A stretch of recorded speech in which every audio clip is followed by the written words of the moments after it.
If you are looking at painting a subject matter on here, squint your eyes at your piece. If it's a kind of a light subject matter and you want to just quickly do a midground, it's going to have to be darker. I doubt trying to stick Mount McKinley in here is going to show up much on a white, on a, you know, it's the kind of peach, it's okay, it's not much of a statement. If you're looking for a soft, this is called high key, when you have lots of whites and very little darks. Low key is where you start out on a black canvas and put a few other items and it's all mostly dark, but it's not like, so it's hard to convince people, ooh, it's a blue sky day with Mount McKinley if you're trying to stick Mount McKinley on a peachy kind of background. So to make a statement, I would suggest at this point, be aware of the whatever value area you currently are working in. What's there, you can choose to put a darker subject matter on a lighter background. So I'm just going for a gray kind of color. So what is gray? Purple and green and some white gives you a cool gray. You want to warm it up, you have a little orange, it's a warm gray. You want a little yellower, it's a yellow gray. Over here it's a pink. So gray is nothing more than a little bit of everything mixed together with a whole lot of white. Alrighty, we're a little bit dry. Okay, so grays, because they're off in the distance and we already have a gray painting, I can keep it harmoniously looking good. So if I said, oh, I want a series of hillsides, the further away they are, they're just a little bit of value. There's that range. Then the next range coming in is going to have a little more color. Be careful not to make your range follow the other range exactly. It needs to be a different shape. Hopefully the reference picture you have says so. And then the next layer of, come on, I stopped doing the green. It's going to be slightly warmer, maybe even greener since we've got possibly vegetation in it, and they'll be even closer. So they're going to be slightly warmer and slightly darker as they come towards you. Starting out mostly with the grays. I know the photograph shows a really dark color in the background, but it's not going to say background if you get in there right off the back and say, but this is what I saw. That's okay for the foreground. That's the darkest of darks. It's going to come forward. So be aware of starting out with your background colors that dark in value.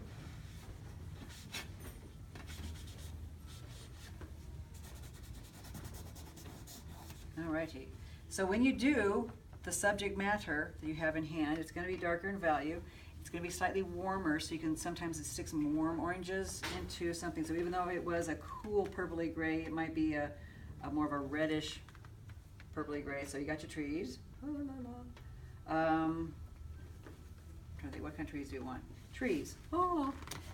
Pacific Northwest Washington State trees called dinosaur teeth. If you take your brush and hold it on end and kind of pull it towards you but hit up and down, you can get the suggestion of trees without much effort. You guys, you get sticks and pipe cleaners.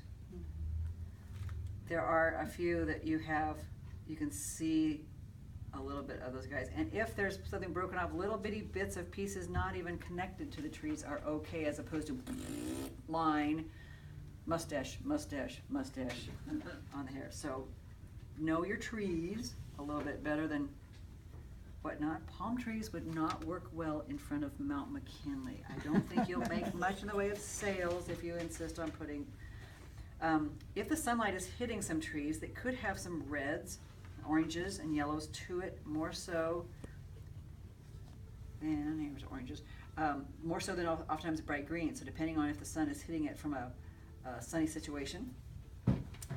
Sunny on this side could be working its way towards cooler on that side, so depending on how your sunlight is hitting something. Trees, yes, you could do the, well, I just want to do a stick and I want to do the whatevers. You could do that. They have to be lighter in value at the top and slightly warmer because we're seeing more of the light and the trunk. Whereas if you have mostly green tree down below, green tree, okay, and purples mixed into those greens look pretty darn awesome. Most trees are not equal. They're not gonna be exactly the same on one side as the other, so don't try to make them go all the way up. Like if there's one up as big on this side, it's because there's probably one missing on that side and he compensated with that way. So be aware of making them odd. Gaps in between the rows of branches around here, or just be careful of just choosing and going with Kelly green. It's a lovely green, but it does not exist. Right now, with the leaves that have just now come out, as you're driving and seeing the mountains, it's like black sticks out of the green, where the evergreens are. How do you get around doing black sticks and Yeah. Evergreens, or Well, you've the got birch trees having all the black sticks? deciduous trees, and then you've got these spruce trees that are kind of They're black. blended in between, they're in. That blackness, if I can, I try to warm it up. Hang on a second, I'm trying to get it interesting colors to my green. Don't do the green things. There's the entire forest, okay. Most of the time, my way, there's so much undergrowth, it's always filled in below. So you can fudge and make, pointy tops and just fill in the whole bottom. You guys have a little more spaces in between. You guys do have that dark spruce that just looks like a black item. It can become too harsh. You as the artist need to neutralize it back. Make it an interesting grade version first. If it's your subject matter and it's very important to have the darks and the chunk values, then it gets to be as dark as you want it to be in the foreground, but it does not get to be a black stick in the background. So it's going to be just versions of grays further away, and then as it gets closer, you can add that intensity to your creature. When you're doing landscapes, the only thing that's truly important that goes into your landscape is where you want the eye to go. If you look at that whole hillside and you spend 20 days doing every black little stick on that hillside, and then you put a little tiny bear over here and you wonder why people look at the hillside and not your bear, don't leave the eye somewhere where you don't want it to go. Leave it simple. So right now, the darkest of darks is in here, our eye, this is what's going on. If you have a whole bunch of tree, I'm trying to get stuff in here quickly. You get more points for the less stuff you put on. Less stuff, reds, purples, oranges, especially in the wintertime or the fall when you guys have those blueberry bushes that you have chunks of reds tucked in everywhere. They're awesome. Yeah, they're fun. Take your fingers, run them in there, rub those edges so that you have some looseness. This one's, quietly detailed. Those guys aren't. I do a little more blending. Soften up those edges where the shadows are.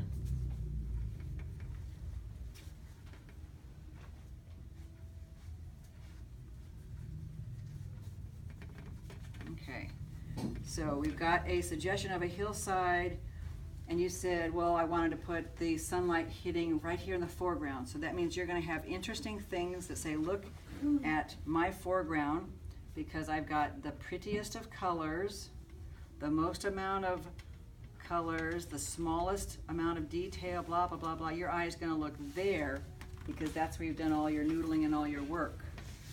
If you've done all that noodling up here in the corner in your canvas and you're wondering why we aren't looking at the poppy field down here, it's because you've got too much going on. So less where you do not want the eye to look, more where you want the eye to look. Better color, more value change, more brush strokes, more busyness. That's what's going to happen when you have more. Less is going to be just supportive and suggestive, and the eye gets it that it's out there without saying, look at me. You want to keep the more within the 2 inches. It's like a 2-inch safety zone kind of around the canvas. That's the important area. Composition is what can kill a painting more so than anything else. So, hey, it's still green, but it's a grade green. It's not the look at me wild, I'm pretty green that's going on in here. So value change happened. We have a lot of lights. We have the brightest and prettiest of the colors there, and then I go find its complementary color and I neutralize that green and I make it say I'm still green, but I'm way off here in the edges and I don't need you to look at me to say I'm green. There's just a subconscious suggestion that it's green because it's part of that one. When you get done with it, you go, hey, I got black ended, it didn't do something. You're going to have some darker values to work into the rest of this to keep your eye in that center area, not looking right at, or we have to take back that tree and say, you are not the center of attention.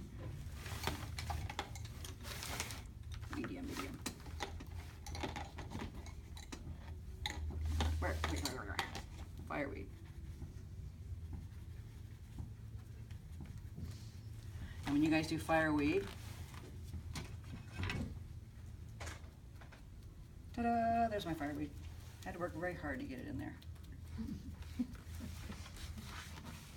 And what colors did you use? So that was quinacridone magenta. But what you guys really, really need is help. Uh-huh. Yes, we know she needs help. Airplane proof, pill capitals, fluorescent magenta. If you're gonna do Mexico and have to do bougainvillea, or if you live in Alaska and have to do fireweed, you need flaming magenta. Flaming magenta? No, I'm sorry, fluorescent magenta. Flaming too. We do. You were gonna order more,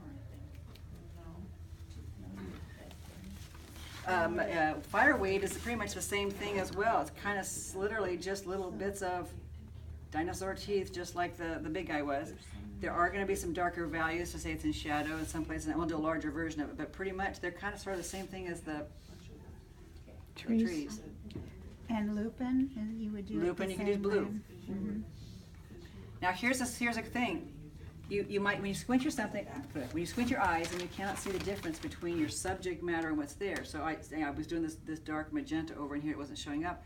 I had to add white to my magenta to get it to stand up on the darker surface, whereas it might not show up as well down here.